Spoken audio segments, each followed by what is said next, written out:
Estamos de volta e vamos dar continuidade àquela pergunta do finalzinho do segundo bloco. Sebastião, a gente pensa que esqueceu, mas na realidade a gente não esqueceu, não é verdade? Como vemos na obra O que é o Espiritismo, na questão 127, quando Allan Kardec questiona ao Espírito da Verdade, que sentimento é esse que normalmente chamamos de consciência? E a resposta, no mínimo, é fabulosa.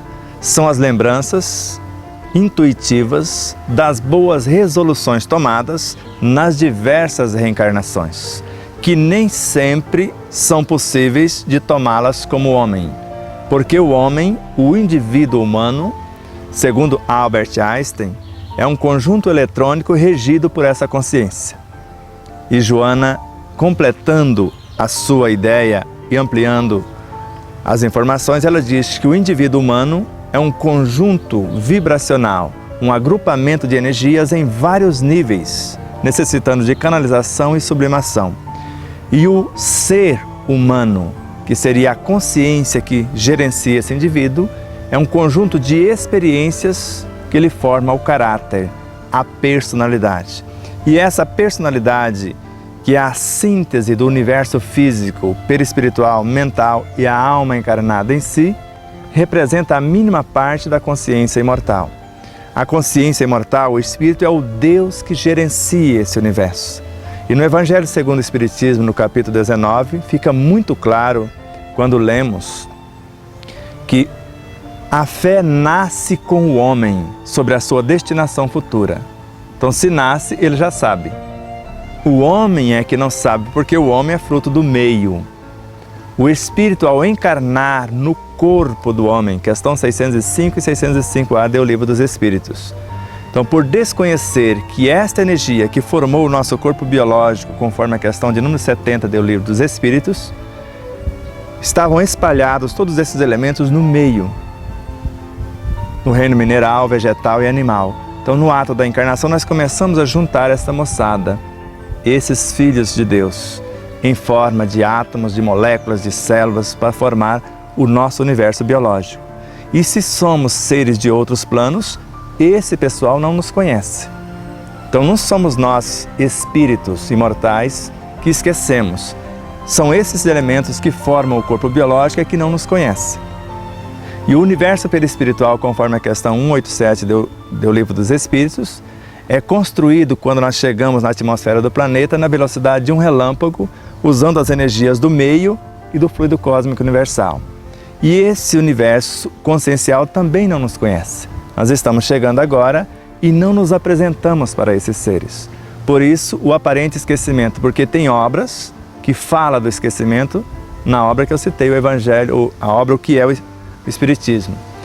Então fala que as boas resoluções tomadas pelo Espírito são esquecidas como homem, que não é verdade. Isso não está nos originais que Allan Kardec anotou.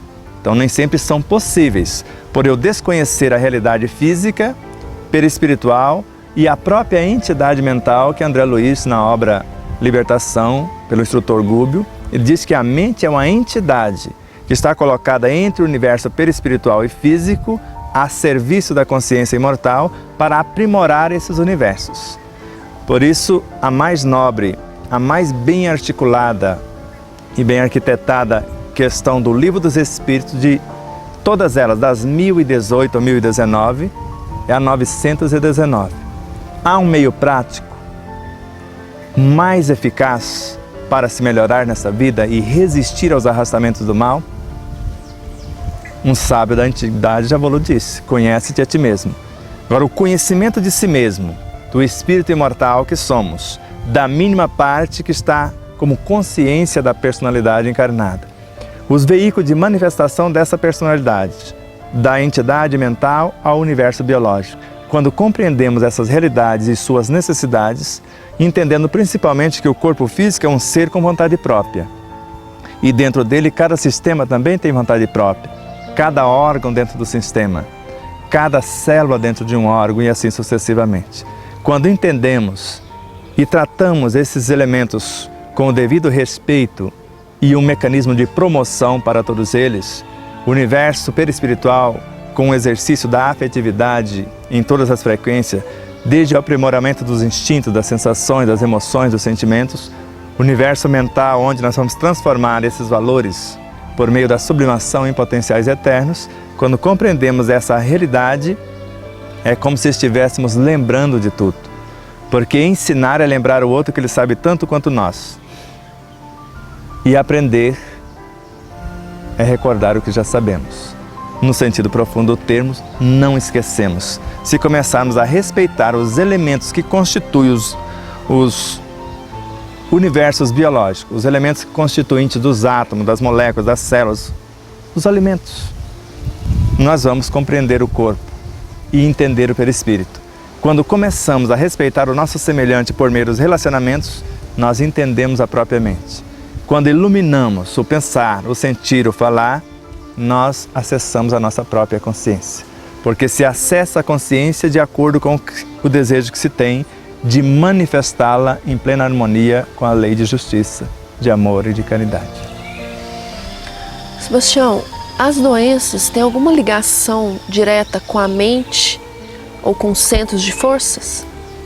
São fantásticos esses mecanismos. André Luiz, em Evolução em Dois Mundos, disse que os centros de forças, aliado à mente, a serviço da mente, têm a capacidade de especializar as nossas células físicas, psíquicas ao extremo.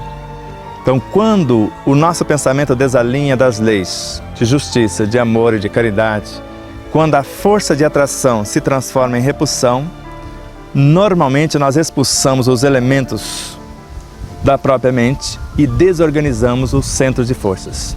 Esses reatores divinos, a partir do centro coronário, por exemplo, acionado pela nossa vontade, ele canaliza do cosmos as forças que vão transformar-se no plasma sutil para alimentar as imagens de nossa imaginação, de nossa criatividade. Essa substância divina, quando desejamos construir uma realidade nobre, ela é trazida pelo centro coronário, o mais amplo e experiente de todos, e Eurípides Barçanufo, na obra A Palavra Nossa de Cada Dia, diz que em cada centro de força existe um Deus. Ou seja, se ele diz que existe um Deus e André Luiz diz que esses centros têm a capacidade de especializar as células ao extremo, são entidades também dentro da entidade eterna que somos. E esses elementos, ao se unirem para transformar o plasma divino, o aço do Criador, o amor, em algo que nós precisamos, o laboratório mental, quando esse centro coronário, o centro da consciência, traz para o centro de ação da personalidade, da alma encarnada, o centro frontal, o laboratório mental, ele transforma essa substância, esse plasma, mediante as ideias que também vêm junto com o plasma, naquilo que nós queremos, naquilo que necessitamos. Nós podemos criar, desde o infracorpúsculo, os elementos subatômicos na sua globalidade, a um átomo, a uma molécula saudável e nutrir o universo psicofísico. Ou eu posso criar uma roupagem para um mensageiro que é parte integrante da minha consciência, chegar no universo físico para pregar o evangelho do reino aos órgãos, às células, aos tecidos, porque são os hormônios que nós conhecemos. E na visão de André Luiz, todos os hormônios, todos os mensageiros químicos que gerenciam a nossa realidade psicofísica são os nossos pensamentos, são os nossos sentimentos que se tornaram visíveis. Para Emmanuel, na obra Coragem, quando nós verbalizamos o que pensamos, o que sentimos com recursos verbais, nós estamos transferindo parte do nosso espírito para quem nos preste atenção, para quem nos ouve. Mas quando não verbalizamos o que pensamos, o que sentimos, a linguagem não verbalizada também viaja dentro do nosso universo e até fora dele, porque é a linguagem do exemplo como força de reorganização e transformação também. Eu já ouvi falar que o câncer mata quando se cansa de viver ou não se perdoa. Isso procede, Sebastião? É o câncer, uma das doenças que está, vamos falar, esfacelando a organização biológica e perispiritual da humanidade na atualidade, é algo que precisa ser repensado. Porque já existe mais de 400 tipos de cânceres. E todos eles nascem da mente em desalinho com as leis universais do amor. Então todo o mecanismo cancerígeno e qualquer outra enfermidade nasce do não respeito, da não obediência às leis. Então, quando se cansa de viver ou quando não se perdoa. Quando nós não nos perdoamos, quando nós nos culpamos, nós criamos verdadeiras prisões e nós travamos o mecanismo do centro de forças, porque quando se vibra contrário à lei, todos esses reatores divinos travam, desde o centro coronário, o centro frontal, o laríngeo, o cardíaco, todos eles vão travando-se de cima a baixo. E quando eles travam, não entra, a energia não circula. E nós sabemos que dor é energia coagulada na visão da acupuntura. E quando essa energia não circula por esse mecanismo autopunitivo, por esse ressentimento, por essa mágoa que transforma-se numa lama, num lodo, numa ferrugem que vai corroendo as engrenagens, porque o câncer está no perispírito, no sentido intermediário do termo, antes na própria consciência eterna em desalinho. Então, quando se cura o efeito, arrancando um pedaço ou usando a quimioterapia, a radioterapia e outros elementos, nós estamos curando o efeito. A causa permanece, como nós colocamos no livro, no universo perispiritual. E quando sofremos ou nos beneficiamos das cirurgias perispirituais, podemos erradicá-lo a nível perispiritual por meio do comportamento agora diferenciado. Mas se não tivermos a conduta ética acima de qualquer situação, ele permanece no centro de nossa consciência, na causa essencial. Por isso, não devemos nem nos cansar de viver, até porque nada morre. Tudo permanece vivo. Pode desintegrar-se a forma, mas a vida permanece. Porque o espírito, no sentido profundo do termo, nem é um ser vivente, é vivificante. Por isto, nem se canse de viver, nem se deixe de perdoar. Mas o sentido profundo que nós precisamos é não se ofender e ter a alegria de viver, a gratidão pela vida e a esperança que a cada dia vamos estar mais e melhor. Porque esses três sentimentos juntos fortalecem o nosso sistema imunológico em 300.000 vezes. Vamos continuar falando sobre esse assunto no próximo bloco. Sebastião tem um recadinho para dar, né? Da Rádio Boa Nova. O recadinho que gostaríamos de dar é: se você deseja nos auxiliar neste projeto de iluminação e libertação de consciências, basta você ligar para 0800 12 18 38 e filiar-se ao Clube Amigos da Boa Nova. Você vai nutrir, você vai alimentar a Fundação Espírita André Luiz e por meio da Rede Mundo Maior de TV, da Rede Boa Nova de Rádio, da Mundo Maior Filmes, da editora Mundo Maior, nós vamos possibilitar que a doutrina dos Espíritos, o ensinamento universal do Cristo, pode chegar e iluminar e libertar consciências em todas as frequências de vida. Se você desejar acessar a galeria offline na Rede Mundo Maior de TV, basta você teclar www.redemundomaior.com.br ou tvmundomaior.com.br. Se você quiser ir direto para a nossa galeria offline, você tecla /despertar. Se você quiser ter acesso à grade de programação da TV, então fique só com .com.br.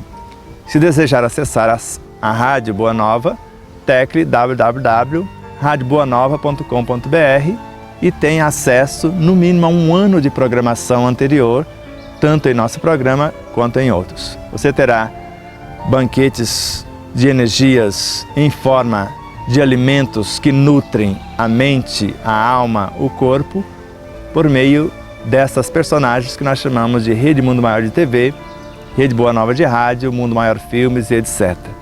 Ajude-nos a ajudar você e nós podemos e possamos juntos transformar o mundo por meio dessas informações vivenciadas na prática diária.